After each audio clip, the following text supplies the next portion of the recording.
Thank you all so much for having me. Can you all hear me okay? Okay, fantastic. I am really young, in case you didn't already notice that.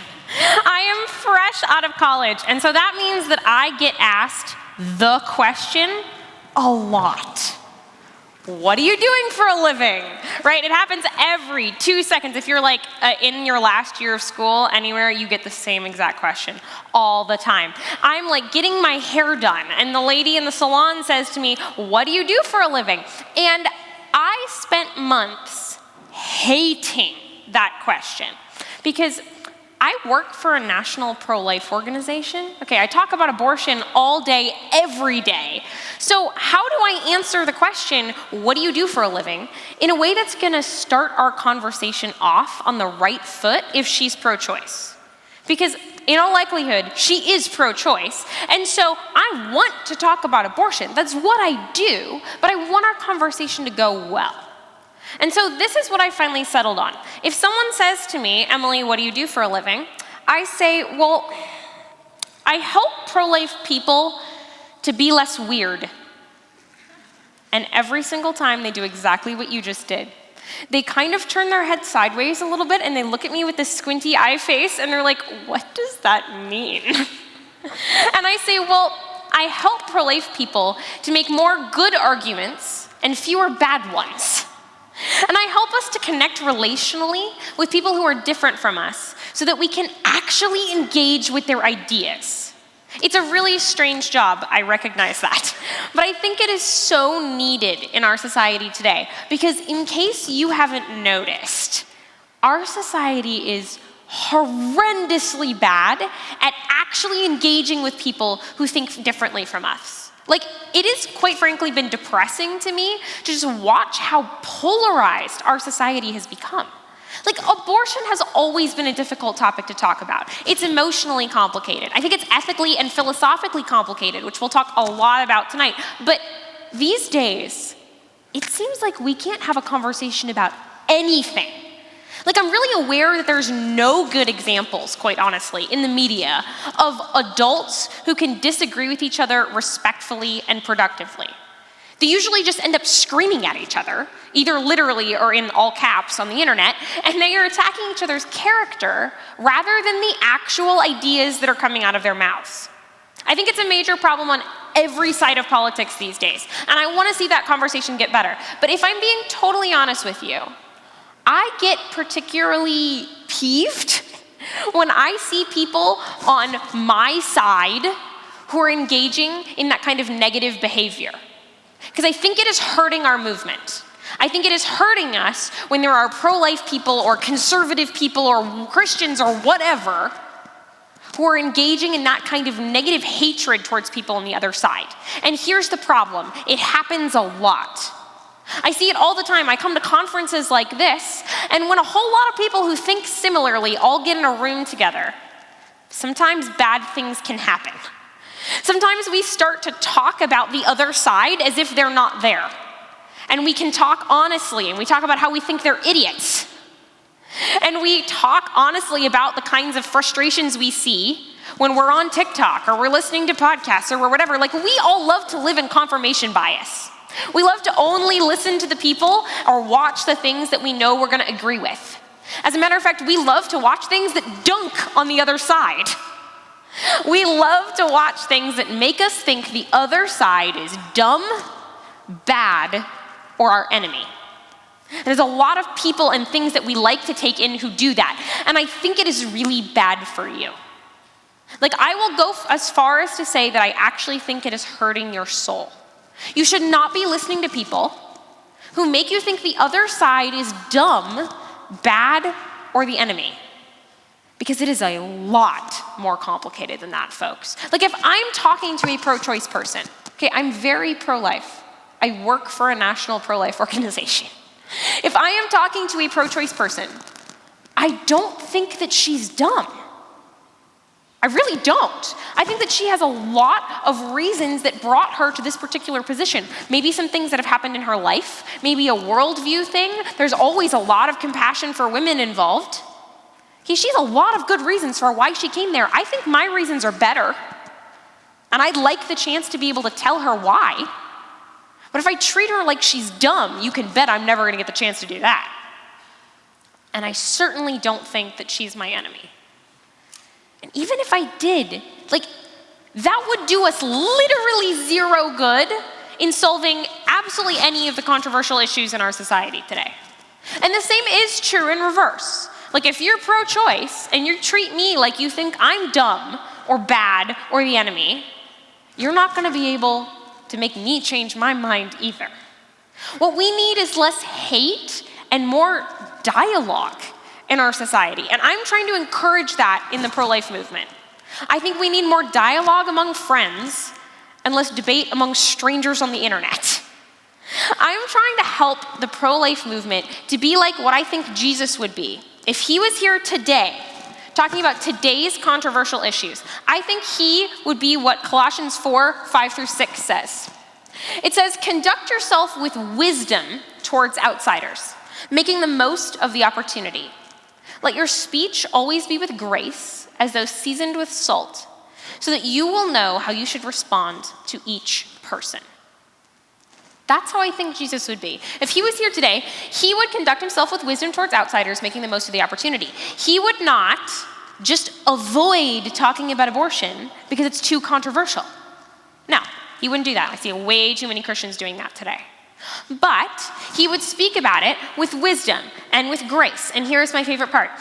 He would know how he should respond to each person. He wouldn't just respond to some stereotype he has in his head of what the idiots on the other side think. No, he would get to know the pro-choice person standing right in front of him and what their needs are and their concerns are and their arguments are and their worldview and all of those things. He would get to know that person and he would respond to that because that's how people change their mind. That's what happened, quite honestly, on my college campus. Let me back up. I used to be absolutely terrified to tell anyone that I was pro-life. I bet many of you have been in this boat before if you're not there right now. I grew up Catholic. I went to K-12 Catholic school, whole 9 yards. And I knew, sort of, that when I went off to college, that was going to be a place where my beliefs would be challenged.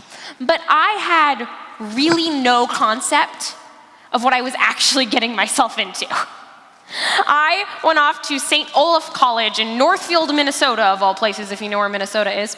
And just to paint a picture for you, my freshman year, the fall of my freshman year, our local pregnancy resource center, amazing place, offers free resources for pregnant and parenting people in the community. Our local pregnancy resource center was hosting their annual fundraising banquet. And they decided to do it on my college campus. They had rented out a space on the college campus, and that's where they were going to do it. And when the students on my campus found out about that, they managed to organize an insane number of students to line the hallways of our entire student union with signs screaming at the mostly elderly members of the community that had come to support this pro-life resource. Is anyone shocked that I was terrified to tell people I was pro-life when that's what I walked into? So I kind of kept my mouth shut until about January of my freshman year, when my one good Catholic pro-life friend, her name's Meredith, when Meredith happened to see a poster for the pro-life club. There actually was a pro-life club on my college campus. It was being single-handedly run by one senior girl. She was doing her best, one woman pro-life show style. But how much can you really do when that is your campus and the whole campus is against you? And so she put up this one poster for the pro-life club. And Meredith saw it and she dragged me to their meeting, kicking and screaming. And nonetheless, this senior girl was absolutely thrilled when we showed up because we had just single-handedly tripled the size of her club from 1 to 3. So the three of us in this one meeting decided that spring we were going to try to do some stuff. And I'll be totally honest with you, every single thing that we tried that spring failed epically.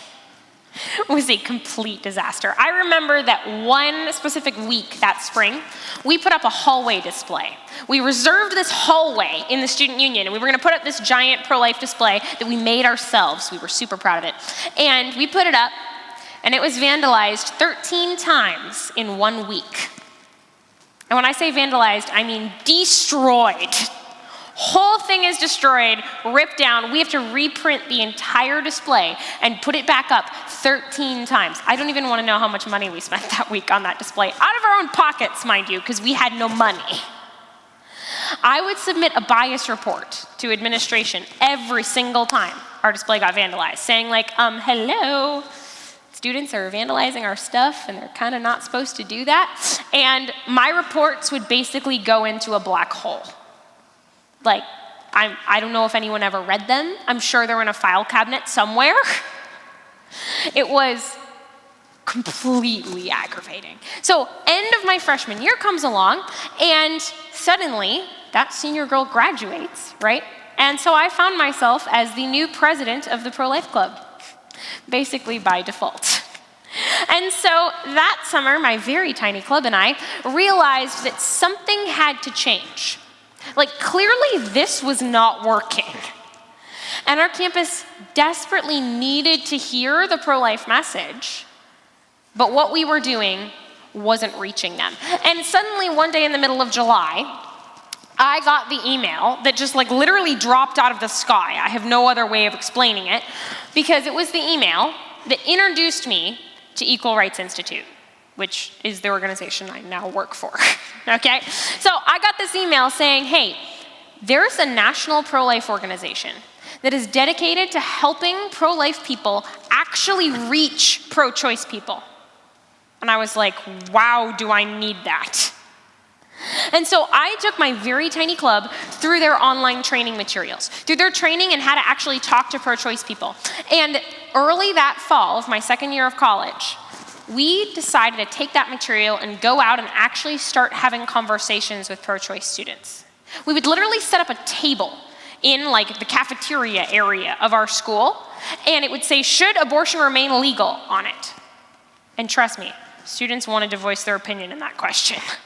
And so hundreds of students started coming up to our table and voicing their opinion in that little poll, and then engaging in conversation with one of us. Fast forward, my last year of college, we have been consistently doing this, setting up a table, having these conversations almost weekly, every single week for the next 3 years. And our entire campus changed. My club like exploded in size. Pro-lifers had come out of the woodwork. There had always been pro-life students on my campus, but they, like me, were too afraid to tell anyone. And they saw that there were other pro-lifers here, and that these pro-lifers were having an impact, and they wanted to join us. And not only that, but we had pro-choice students who had changed their mind about abortion after talking to one of my club members, and they joined our club. Even more importantly to me, though, I cannot tell you how many students I talked to whose perceptions about my club completely changed. Like, this is an exact conversation I had at least 500 times. I'm wrapping up talking to a pro-choice person, and they say to me something like, wow, I don't really know what I think right now. I need to take some time to like process this, but I just want you to know, I really respect you. Like, I have never heard such an intelligent and loving pro-life argument before, and I used to hate you guys. Like, it was a miracle if I didn't walk past your table and not stop and punch one of you. Someone actually said that to my face. That it was a miracle if they didn't walk past my table and not stop and punch one of us. And I was like, thank you. I'm glad you didn't punch me. But now, I actually stopped and talked to you. And I found out that you are nothing like I thought. And I want to tell all of my pro-choice friends to come and talk to you too. Because not only do I respect your right to be here having these conversations, I'm so glad you're here having these conversations. Because I think every student needs to actually listen to what you guys have to say. My senior year, vandalism ended. We had one vandalism my entire last year of college. My freshman year, my first year, we had 13 vandalisms in 1 week, okay? My senior year, we had one the whole year. And when it happened, I submitted my bias report to administration, because I am basically the queen of writing bias reports at this point. And I got a personal email back from them within 30 minutes apologizing that I was continuing to experience this kind of vandalism, letting me know that they had looked at the security camera footage, they had already identified the student who had done it, and they were putting that student through the disciplinary process. In 30 minutes. My first year of college, administration wouldn't give me the time of day. And my last year, we had become the most respected and professional student organization on our campus. I had never talked to administration directly at that table, but I watched them walk by more times than I could count. They were listening in on conversations, and they were hearing from pro-choice students what was happening. And suddenly, we were taken seriously. That local pregnancy center, you know, the one that got insanely protested my first year of college, they came back to campus my last year. They had had their fundraising banquet elsewhere the years in between. Shocking, I know. But my last year, they decided to come back. And there was not a single student who protested it. My campus completely changed. And I don't take credit for that. It was all of my club members sitting there for hundreds of hours, actually getting to know the pro-choice students on my campus, actually listening to them, understanding what their concerns were and their ideas. It was them doing this. It was them loving the students in front of them. And that is what the pro-life movement needs to do if we're gonna actually reach pro-choice people. Because I think there's a literal catastrophe in the pro-life movement, that today's pro-life people do not understand pro-choice people. I don't think they understand where they're actually coming from or the kinds of arguments that they're making. Because pro-life and pro-choice people often speak two different languages. Okay? It's like pro-life person says A and pro-choice person hears B. Or pro-choice person says X and pro-life person hears Y. It's kind of like our brains do Google Translate. Have you ever seen one of those really funny YouTube videos where someone takes the lyrics to a famous song like Let It Go, and then they translate it from like English to French and French to Spanish and Spanish to Mandarin Chinese and then back to English, and then someone sings it, and it's hilarious because Google Translate gets it wrong. I think that's exactly what our brains do when we're having a conversation with someone who thinks very differently from us. I think there's a second layer problem here too, which is that pro-life people too often are stuck using religious arguments. We don't live in a theocracy, folks. I do believe that the Bible is pro-life, fully believe that, but that is not gonna help. Because we don't make laws based on Bible verses. We all know this. So if you're talking to a pro-choice Christian, be my guest. I have a really fun little syllogism that you can use. It's from my friend Scott Klusendorf. It goes like this. Human beings are intrinsically valuable because they're made in God's image. It is wrong to shed innocent blood. The unborn are also human beings. Therefore, it's wrong to shed their blood. If you're talking to a pro-choice Christian, go for it. I have never used that literally once because I don't talk to that many pro-choice Christians. But I think sometimes pro-lifers seem to think that Christianity is going to help them to be able to sell the pro-life position. It's kind of like if you were talking to a Muslim person and they were trying to convince you that fasting during the month of Ramadan should be legally mandated for all adults in the country. You'd be like, that's interesting. Okay, tell me more. Why do you think that? And if they started quoting verses from the Quran to you, you would say, okay, I totally understand why you think that you should be fasting during the month of Ramadan. I get that. That makes total sense to me. But I don't think that applies to me because I don't believe in the Quran. Like that totally tracks for all of us in this room, right? So then why, when someone says, I'm pro-choice, do so many pro-life people respond back with, well, did you know that Psalm 139 says that God knit you in your mother's womb, and that Jeremiah 1:5 says that God knew you before time began? And then in the New Testament, we have second trimester John the Baptist, who was kicking in his mother's womb at the sight of first trimester Jesus. And the pro-choice person is like, I don't believe in your book. Okay, I think the Bible was written 2,000 years ago by people who heard voices in their heads. That is not helpful. And even if you come across like you're only pro-life for religious reasons, that isn't even going to help a pro-choice Christian, because they know we don't live in a theocracy. And so they know that it doesn't really matter what the Bible has to say about abortion for our laws. And that is why we need a completely secular argument against abortion. We need to understand where the average pro-choice person is coming from, and we need to be able to respond to them in a secular way. And that's what I'm here to teach you tonight. Pro-choice people say a lot of phrases. A lot of slogans come out all the time. And some of them can sound really, really stupid.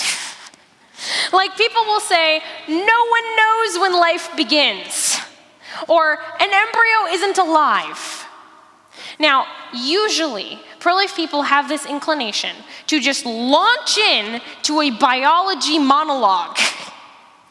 Please do not do that. That is like the least helpful thing that you could do right now. The very first thing, the single most important thing, if you take nothing else away from me talking, this is it. The single most important thing that you need to do when someone says, no one knows when life begins, is ask a clarification question. This is what I say. I say, I want to understand your view, but I'm not sure what you meant when you said no one knows what life begins. Did you mean that no one knows when biological life begins? Or did you mean something more philosophical? Like we don't know when a person begins to exist.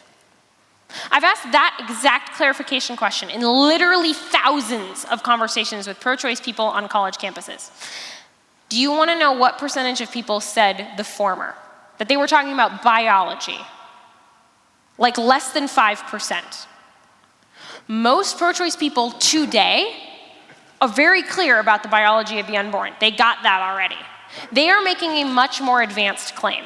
They're talking about when an entity becomes a person, when it becomes the kind of thing that should have rights under the law. And so if you start going off on a biology diatribe while they were talking about philosophy, they're going to tune you out because you clearly don't understand what they're actually talking about. The single most important thing you can do is ask this clarification question. Now, if you are talking to the 5% that are talking about biology, I got you. We're going to go talk about biology for like 2 seconds. But please do not think that this is where most pro-choice people are, because it's not. Then we're going to go talk about philosophy. So if someone says, no, I am literally talking about biology, I don't think we know when biological life begins. There are 3 things that you need to know about the unborn. They are living, they are human, and they are whole. We're going to break those down one at a time. Living, human, and whole. So the unborn are alive because they have the characteristics of living things, which are 3. They are growing through cellular reproduction, they are metabolizing food into energy, and they are reacting to stimuli. Now, there is debate amongst biologists about if an entity has only 2 of those 3 things.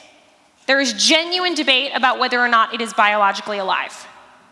As soon as it has the 3rd thing, the debate is over, guys. It is biologically alive. That means nothing about whether it should have any value. That's not what we're talking about. We're just talking about, is it biologically alive? Okay, next one. The unborn are human because living things reproduce after their own kind only. We all know this, okay? 2 cows cannot get together and have a duck. It's just not how that works. All right? We also know that the unborn have uniquely human DNA. This is something that pro-lifers love to bring up all the time. It is true. I don't think it's that helpful most of the time pro-life people bring it up, because remember, I don't think pro-choice people are talking about biology most of the time. But it is true. So if you are talking about biology, feel free to bring it up. The unborn do have uniquely human DNA. The unborn are whole organisms because, now, if a pro-choice person is confused about the biology, this is usually where the confusion is. Because they'll often say to me something like, okay, I get that it's alive and it has human DNA, but so does a sperm cell. A sperm cell is alive, it has human DNA, and you don't think sperm cells are sacred. I understand the confusion, okay?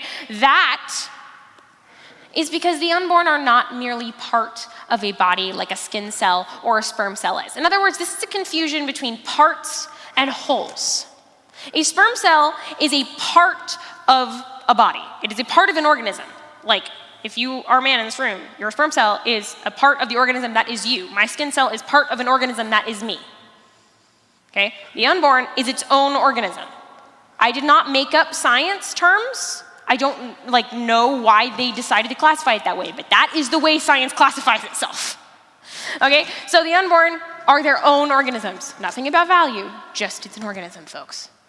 I think one of the reasons that pro-choice people often get confused about this is because they think of human development kind of like a construction project, like a car.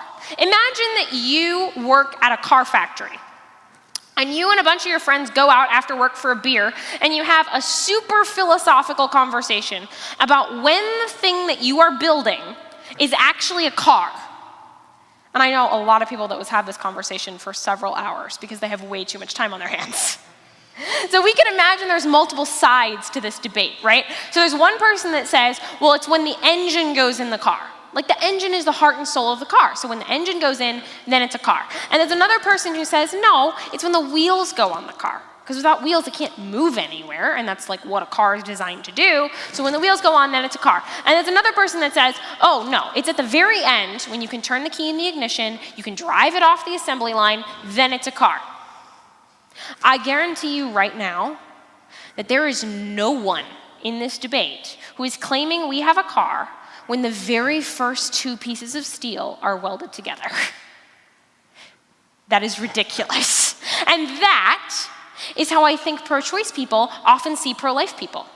Because they're like, I could have sympathy for someone who says halfway through pregnancy, it's a human, but really, guys? Like, you're picking the first possible moment. I get why that seems weird. Okay, but here's the problem. The unborn are not constructed like cars. They develop themselves from within. That's really hard to explain because there's not much out here in like our world that operates the way the unborn do. The best analogy I have is a Polaroid picture. If you've ever played around with like a Polaroid camera, the moment that you take the photo, the moment the shutter goes off, the image exists. You just can't see it yet. All it needs are nutrients in the proper environment for the right amount of time, and it will just grow itself. It's like magic, it just appears. And that is way more like the unborn, because here's the thing. Nothing is actually added to the unborn from the time of their fertilization except for adequate nutrition in a proper environment, which, spoiler alert, are the exact same two things that you and I still need to keep growing to maturity. I am not considered scientifically mature. I am 23 years old. And so I still need adequate nutrition in a proper environment in order to continue growing to what science would consider me to be mature. And so if you are an organism now, you had to have been the exact same organism at fertilization because nothing essential has been added to you. That is the biological evidence in a nutshell. You're going to use that? Almost never. Let's go talk about the way more interesting thing, the philosophical case for the unborn. In other words, why is it that the unborn should be considered persons? Not biological humans, persons. The kind of thing that has rights like you or I. There are a lot of different valid ways to argue for the personhood of the unborn. But we teach a particular way at Equal Rights Institute because it has quite honestly been more persuasive than any other pro-life argument my team at ERI has ever seen. This is what we do for a living. We literally go out to college campuses and we talk to pro-choice students constantly. And this argument was so effective that it kind of became a running joke. Like, we developed it a few years ago. We used to use a different personhood argument, and then we developed this one, and then we went out and started testing it on college campuses, and we would sit down and debrief after our day of doing outreach. And the first person would be like, I had 5 people change their mind about abortion today. And we're like, oh my gosh, what happened? Tell us more. And be like, I used the equal rights argument. And the next person would be like, no way, I had 4 people change their mind today because I used the equal rights argument. And down it went down the circle. We have never seen anything that changed so many pro-choice minds as this particular argument. So if you ask that clarification question, if somebody says something like no one knows when life begins or an embryo isn't alive, and you clarify, do you mean biology or philosophy? And they say philosophy. I don't think the unborn is like a person like you or I. Now is the time to make the equal rights argument. I'm going to teach you how to do it in 4 steps. Step 1 is to step away from abortion. That probably seems like a really weird thing to do in a conversation about abortion. But it's actually going to help you a lot, because our goal is to show them that they think differently about abortion than every other issue. It's also going to help the conversation if it's feeling a little bit tense, because we're going to go talk about something that they're probably extremely passionate about: equality. And so it's really important that we ask their permission first, because I don't want them to think I'm dodging the question or something, that like, oh, I've been defeated by their pro-choice argument, so I'm going to go talk about something else. No. So I'll say something like this: can we put abortion on the shelf for a minute so I can understand how you think about rights more generally? We'll come back to abortion in a minute. And then I'm going to ask them if they think that equality is important, asking specifically about the right to life or the right to protection from violence. And there's a couple different ways that you can do this. I might say, do you believe in equal rights for all people? Do you think equality is important? Do you think people deserve an equal right to life? Or, my personal favorite, do you think it's important for people to have equal protection from violence? That's the one I usually use. Feel free to pick whichever one feels, I guess, most natural to you. They're going to say yes. So you should take a minute to actually point out that you agree. This is a valuable place to build some common ground.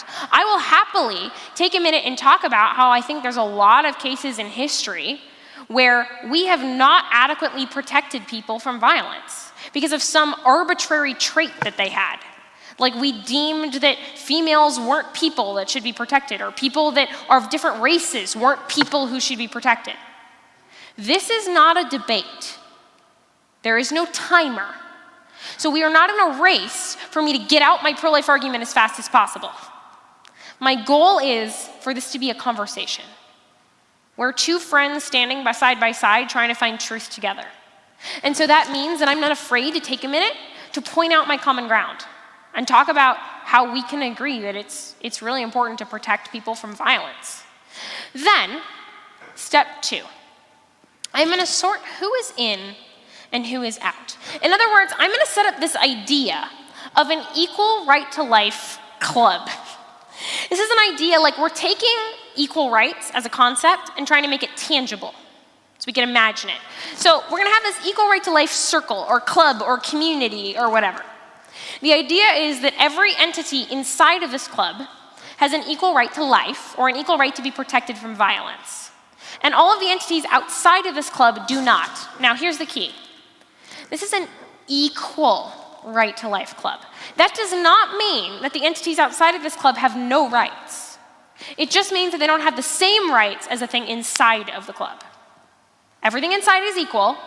The things outside might have some level of rights, but they're not the same as the thing inside. This will become easier as we start to actually sort, because I've created this really obvious question. What is it that belongs inside of this club? And so I'll ask the pro-choice person, I'll literally establish this idea, be like, let's make this idea of rights tangible. And here to talk about the Equal Right to Life Club. Okay, so I'm going to ask them specifically about 3 different types of entities. The first one is human adults. After all, if we don't agree that all human adults should be in the Equal Right to Life Club, I am going to feel a lot less emotionally safe right now. Okay, I want to be sure that we agree that all human adults, regardless of their race or their gender or their sexual orientation or their disability status or their whatever, it is equally wrong to kill any human adult. I think we can all agree on that. Should not be controversial, all right? So we got them all in the Equal Right to Life Club. Now I ask a second question. What about human newborns? A genuine question. Should human newborns be in the Equal Right to Life Club? I have never talked to a pro-choice person in real life who actually thought that it was okay to kill newborns. There are some famous pro-choice philosophers that are willing to say that. Most pro-choice people, if they initially say, yeah, I think it should be okay to kill newborns, if I press them on that a little, in the context of a conversation, and I'm not like being hostile to them, they'll back off of that real fast. If you want to ask me more about that during Q&A, you're more than welcome to. I can go down that rabbit hole, but 99% of pro-choice people you talk to do not think it's okay to kill newborns. If they're actually being honest with you about their view, and they feel like you're being honest back with them, and they can have this genuine conversation. So we know human adults are in the Equal Right to Life Club. Human newborns are in the Equal Right to Life Club. What about squirrels? Like, serious question. I'll say this to the pro-choice person. I'll be like, this might be kind of a weird question, but let's actually consider it for a second. What about squirrels? Should they be in the Equal Right to Life Club? Again, I have never talked to a pro-choice person in real life who thinks that squirrels should be in the Equal Right to Life Club. If they say they should be, they always backtrack as soon as I do this. I'll say, I totally agree with you that squirrels have some level of rights. Like, I definitely think we should not be like torturing squirrels for fun or something. That would be gross, just weird. Please don't do that.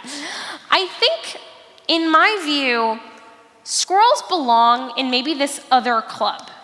Like, I don't think they're the same as human adults and human newborns. I don't think they're in the Equal Right to Life Club. I feel like they're over here in the Some Rights Club, in the It's Wrong to Torture You for Fun Club. And as soon as I clarify that, the pro-choice person is always like, oh yeah, no, that's totally what I think. I'm like, okay, cool, we're good. Squirrels are not in the Equal Right to Life Club. They definitely have some level of rights, and maybe pro-choice person and I will disagree on exactly how much rights squirrels would have, but they don't think they're the exact same as human adults and human newborns. Again, happy to go further down that rabbit trail during Q&A if you want to talk about crazy people that actually think squirrels are the same as us, but that's very rare. All right, so we've sorted three things. Human adults are in, human newborns are in, and squirrels are out. That leaves us with a really obvious question. What is it that is granting certain entities access into this Equal Right to Life Club while denying other entities? Like, there must be something. In other words, there must be some reason why some things are in the Equal Right to Life Club and some things are out. Let's call the thing that gives you entry X. What do you think it could be? I'll ask the pro-choice person, what do you think X is? And they'll give me a variety of answers. There are two things that we already know about X. We know it has to explain why human adults are in and human newborns are in and squirrels are out. We also know that it has to be a trait that you either have or you don't have. It cannot be something like on a spectrum. It can't be like a dimmer light switch. It has to be something you have or you don't have. So example, it cannot be intelligence. Intelligence cannot explain why we have an equal right to life, because we're not all equally intelligent. And if you don't believe me, just go to YouTube and start reading the comments under the first video you find. Okay, it's okay. I am pro equal right to life for obnoxious people on the internet. I'm just saying that intelligence cannot explain why we have an equal right to life. And so, it has to be a trait you either have or don't have. Otherwise, we'd have different levels of a right to life based on like how intelligent you are. Okay? So, I will ask the pro-choice person what they think that X is, and they will provide me with a variety of answers. And every single pro-choice answer you get is going to have one of two problems. As my friend Trent Horn says, pro-choice definitions of personhood either include too many things like squirrels, or they exclude too many things like newborns. Let me show you what I mean. Here's some very common pro-choice answers that I get to what is X. The ability to think. And then by that, I mean the ability to have mental processes at all. Does that include human adults? Yeah. Does that include human newborns? Yep. Does that exclude squirrels? No. Squirrels can have mental processes. Here's another one. The ability to feel pain. And we're going to simplify that definition to just be physical pain that's caused by like disease, injury, or something that hurts the body. Does that include human adults? Yes. Does that include human newborns? Yes. Does that exclude squirrels? No. Squirrels can feel pain, as can most of the animal kingdom. Now, sometimes Pro-life people like to bring up really rare cases of human adults that cannot feel pain. Like Gabby Gingras is a really famous example, or other people that have hereditary sensory and autonomic neuropathy type 5. Say that 5 times fast. It is a real condition that there are some human adults that cannot feel pain. But I haven't found that very helpful to bring up to pro-choice people, because they kind of think of Gabby Gingras as being more of an exception to the rule, as opposed to something that actually disproves the rule. So I found it way more helpful to point out that basically the whole animal kingdom can feel pain than to point to just rare cases of human adults that cannot. Here's another one. Self-awareness. And by that I mean the ability to reflect on your own existence at all. Does that include human adults? Yeah. Does that include human newborns? No. Human newborns are not self-aware. The most basic form of self-awareness, which is the ability to know your own body as like a physical object, begins at about 4 months old. But if you're using that definition, the one that philosophers use, the ability to reflect on your own existence, that doesn't start until about 18 months old. Remember how I said that there are a few rare cases of famous pro-choice philosophers who think it's okay to kill newborns? That's why. Because they think what makes you a person is this very advanced thing that newborns cannot do. And therefore, the logical implication of their position is that it has to be okay to kill newborns. It's a pretty repugnant position to 99% of pro-choice people. So most pro-choice people do not actually agree with the extremes of their own side. Here's another one, viability. The ability to survive outside of a uterus. Does that include human adults? Yes. Does that include human newborns? Literally, that is the definition of a newborn. Does that exclude squirrels? No. It would exclude squirrel fetuses, but that does not help us, guys. Viability is not a plausible definition for what makes a person. Last one, sentience. And by that I mean the minimal ability to perceive the world. Does that include human adults? Yes. Does that include human newborns?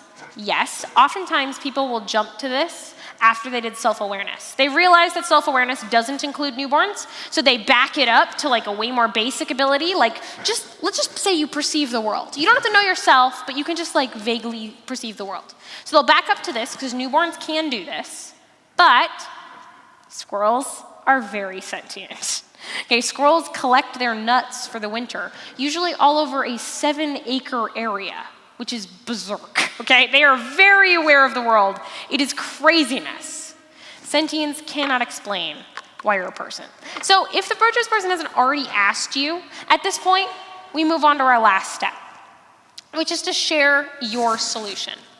In other words, this is what I think X is. I think the only thing that works with the things we already know from our sorting process is that something like human nature is granting access. It's the only thing that everyone in this community shares equally. And so to bring abortion back into it, that's why I think embryos should be protected from violence. They have that same thing that the rest of us in the community share. And so I think they must be included. I am not pro-life because I want to control women's bodies or punish people from having sex or something. I'm pro-life because I'm pro-equality and I'm anti-violence. And I think the only way to logically affirm equal rights is to protect the unborn too. Now you might notice something. In my definition, when I tell pro-choice people what I think it is, I say something like human nature. And pro-life people are like, what does that mean? What do you mean by something like human nature? First of all, pro-choice people never ask me that. I know that's mind-boggling to you. The first time I learned this, I was like, what do you mean pro-choice people don't ask what you mean by human nature? They don't. Because the concept of human nature just makes sense to people. Regardless of what religious or non-religious background they come from, regardless of what worldview they come from, they have this idea that like there is something valuable about humans. And so they can kind of define human nature however they want to in their head, and it makes sense. They're like, yeah, the unborn are also human, so I'm tracking with this. This makes sense. Now, if I'm talking to like a pro-choice philosophy professor at a university, I'm gonna have to go deeper than that. And so I do want you to know that I do have a deeper answer, and it's way longer than I have time to get into right now. And so this is my 2-second plug for our online training materials. At Equal Rights Institute, we have something called the Equip for Life course on the left, which is what I'll talk about right now, which is basically an online training course to teach you all the way from square zero of like, how do I just get a pro-choice person's walls down so they'll even talk to me, all the way up to what are the smartest pro-choice philosophers in the world saying, and how do I respond to that, and everything in between. It's amazing. That's the course I took my club through. And then we started going out and having all those conversations with pro-choice people. And so if you want to know what I mean by something like human nature, lesson 10 of the Equip for Life course is an hour-and-a-half video on advanced philosophy land of what is human nature. Super interesting. If you never want to watch that video, you can just skip it. But if you like philosophy, that's the place to get that answer. Really quick review. If you're going to make the equal rights argument, a pro-choice person says a very vague statement like, no one knows when life begins, the embryo isn't human. You ask that clarification question. I want to make sure I understand you. When you say it's not human, did you mean it's not biologically human, like it's not a member of the species Homo sapiens? Or do you mean something more philosophical? Like an embryo is not a person that should have rights like you or I. If they say they meant the more philosophical thing, you're going to step away from abortion and talk about equality. You're going to set up this idea of an equal right to life community and try to sort who is in and who is out, focusing on human adults, human newborns, and squirrels. Then you are going to solve for X. You're going to try to figure out what it is that is granting certain entities access into this club while denying others. And last but not least, you're going to share your solution. And share that ultimately the reason that you're pro-life is because you think that's the only logical way to be pro-equality. It has nothing to do with my religion. Absolutely nothing. I am able to make a nuanced and secular pro-life argument that can be understood and applied to something that our generation is extremely passionate about, as we should be. If you can go out and make arguments like this that are actually relevant to our generation, that fit them and the way that they think and the way that we ought to be thinking, that's how you can ultimately change campuses and how you can change minds. Thank you.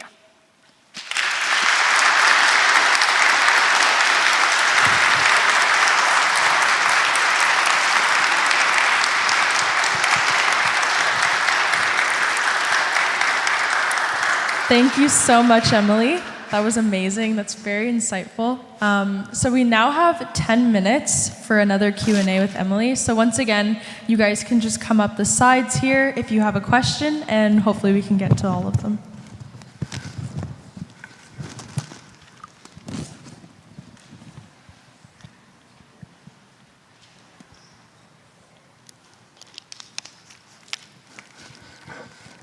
Oh, sorry. My question is, like you said, that you were in your first year of university, you're feeling, terrified to come out as pro-life and to have those conversations. So I was just wondering if you can give encouragement to the young people here who are, scared or nervous to have those conversations. Like, what is the best encouragement to build up the strength to have those conversations and come out as pro-life? Yeah, that's a great question. So I know that I myself probably never would have had the guts to come out as pro-life if I didn't have that one friend, Meredith, who was standing by my side. And so find that person, first of all. You don't have to do this alone. And you're all here today. You came here with somebody. You know one other pro-life person, I guarantee it. And so coming out with someone else as pro-life can be really, really helpful. Number two, make sure that you are equipped with how to explain your position. And my organization can help with that. There's a lot of other pro-life organizations that can help with that. Help you feel confident to answer those basic questions of why is this what I believe? How do I respond to things like abortion in the case of rape? Like questions that come up all the time. Get ready with those answers so that when you actually come out as being pro-life, you're not afraid of what people might say, because you're like, I am equipped, I've practiced. You can even practice with a buddy. So one of the things that I do at Equal Rights Institute is I help to train college pro-life clubs. And we have this program called the Affiliate Group Program that I will not go into right now. But one of the things that I do with my students in that program is after they've gone through our training materials, we will practice dialoguing. I will play pro-choice on a Zoom call. I'm very good at playing pro-choice. I've talked to a lot of pro-choice people. I can do it really well. And so we'll actually give them a chance to practice using the arguments. Do that with your buddy. Practice talking it through so that the very first time you are trying to answer, what do we do about abortion in the case of rape, it's to your friend who you know is actually pro-life, not to the scary pro-choice person. Because my final point is that pro-choice people actually aren't that scary.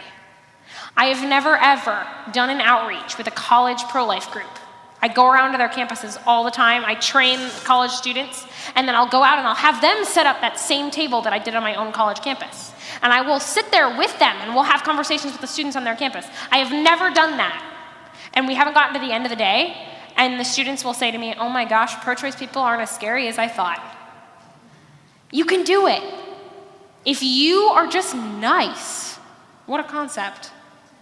I promise you that they're going to do that in return. If you start asking them questions, show that you genuinely are trying to understand where they're coming from, they will follow suit. So get a buddy, get some practice, and know that it's going to be okay. Pro-choice people are not that scary. Thanks for your question. Thank you so much. So she stole my question. Do you have another question? No, but I would just like to say I thank you very much because I have many pro-choice friends, and I just kind of find it always frustrating when I want to talk to them, and I really knew how to talk to them, how to converse, just have a intelligent conversation without really insulting each other. Yeah. And now we can get to somewhere, and I thank you for that. So Thank you so much for your comment. I really appreciate that. I'm glad to know that you found this helpful. Hi. Hello. I may be poking the bear with this question, but I'm kind of wondering, in your experience, have you ever found that there are people who maybe don't value life after birth, and how do you respond to them? And maybe further than that, have you ever met someone where you think, it's not even worth it to, not that someone isn't worth trying to have that conversation, but has it ever been too difficult that you don't think it's possible to maybe convert them or convince them of another belief? Sure.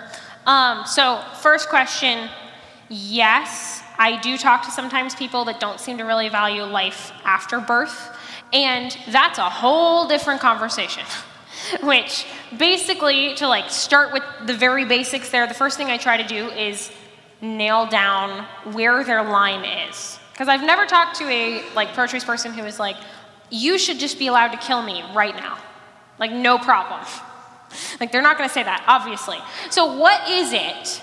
Where are they drawing their line? Sometimes it's a certain level of cognitive ability. So certain people with disabilities would be out, not being allowed to have rights, or you have to be to a certain age. Sometimes it has to do with your usefulness to society, and I'm talking to a utilitarian.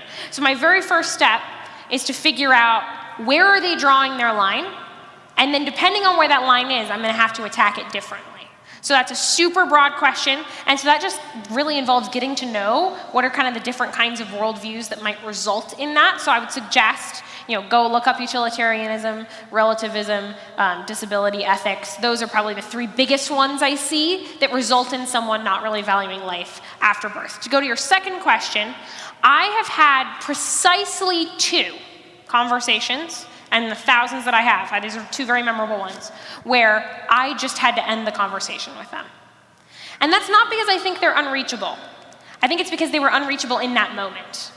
They were not in an emotional place where they could have a conversation right now. This happened, one of those 2 conversations was just about 3 months ago.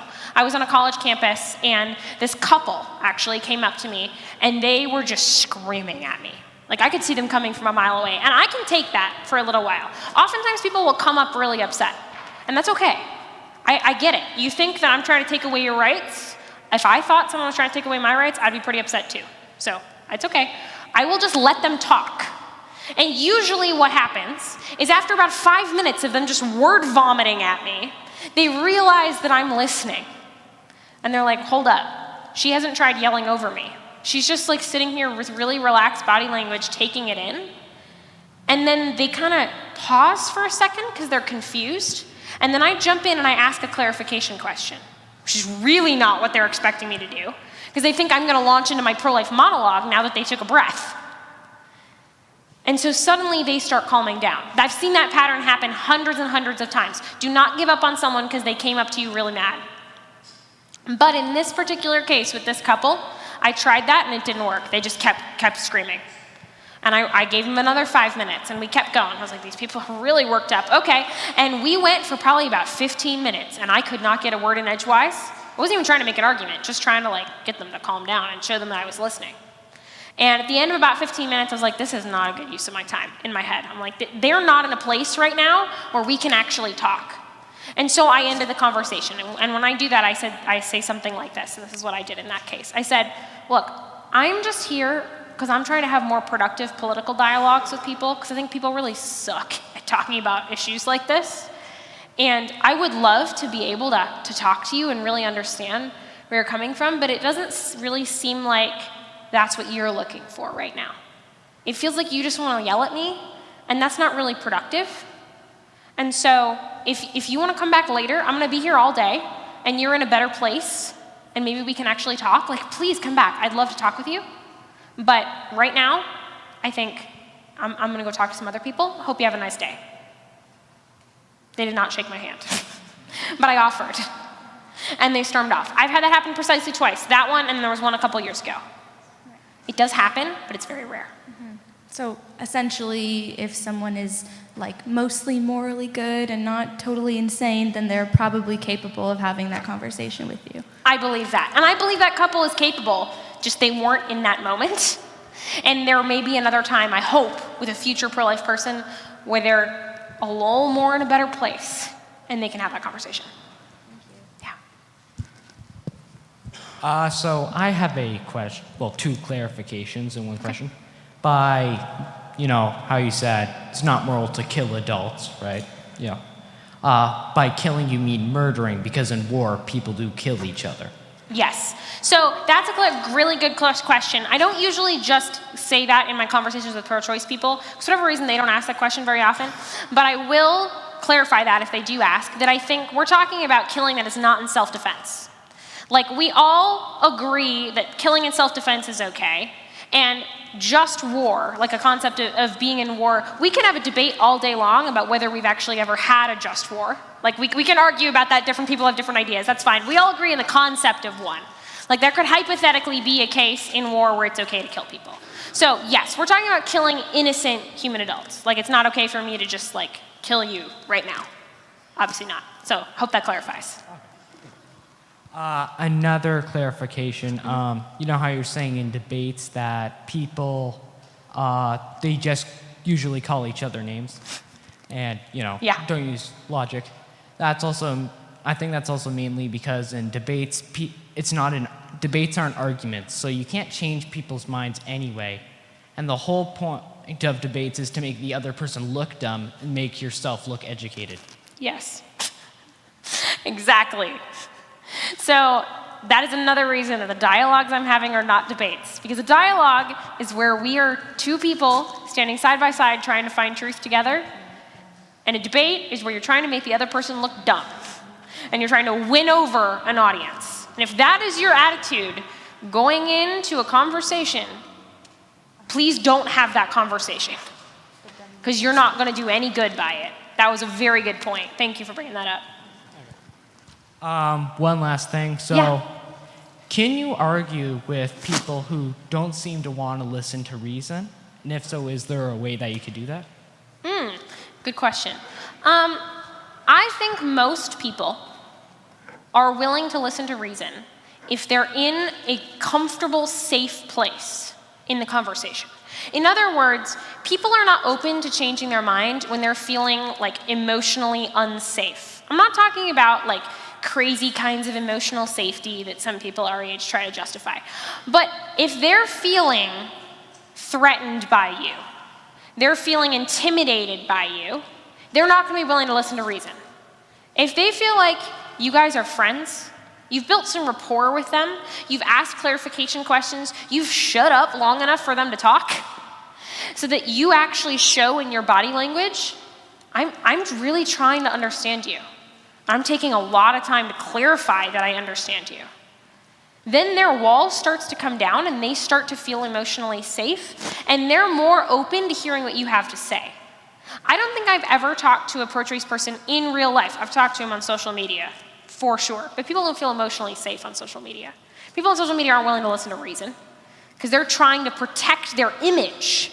And if they show that they're starting to think differently about something, that ruins their whole image to their followers. But if I'm talking to just you, like I'm actually talking to you, and we've become friends, you're willing to just calm down and not be so scared about what other people are going to think about you in that moment, and they're willing to listen to reason. I think the primary reason people aren't is just because of the state that they're in the conversation, which is why your very first goal has to be to get their wall down so that they're going to be in an open place to listen to reason. And if they're not in an open place because they're screaming at you, like my question over here, then maybe now isn't the best time for that conversation for them. And maybe we can come back to it later. I hope that answers your question. Thank you. I'm really sorry, but we'll have to stop Q&A right now, just so that we don't go too far behind on schedule. So yeah, the people who have questions, Emily will be at the Candlelight Vigil later tonight, and she is available by email, social media. Very happy to take questions then. Sorry, I have to keep things moving. I also have a table downstairs. You can come visit me. Yes. So can I get a final round of applause for Emily then?